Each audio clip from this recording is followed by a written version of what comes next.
Itong big man ng Converge Fiberxers na si Larry Muyang, nagkaka-interest nga daw po ngayon itong NLEX Sud Warriors. Dahil nga sa kakulangan ng big man ngayon ng NLEX Sud Warriors at karamihan po kung mayroon mang big man itong NLEX ay pawang may mga injury.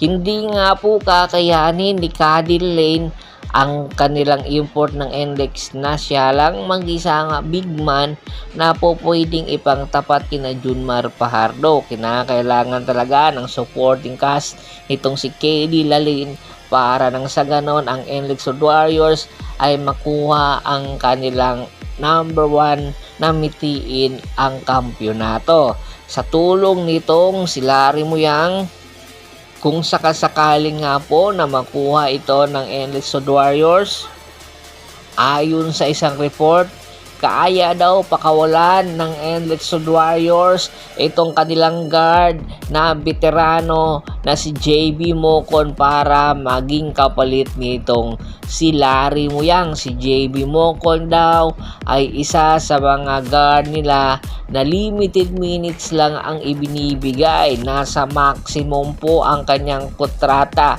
pero hindi po nabibigyan talaga ng pagkakataon nitong si Junghui Chico na makapaglaro nitong si JB Mocon dahilan ang kanilang kampanya sa nakaraan Philippine Cup ay talagang hindi naging successful dahil na rin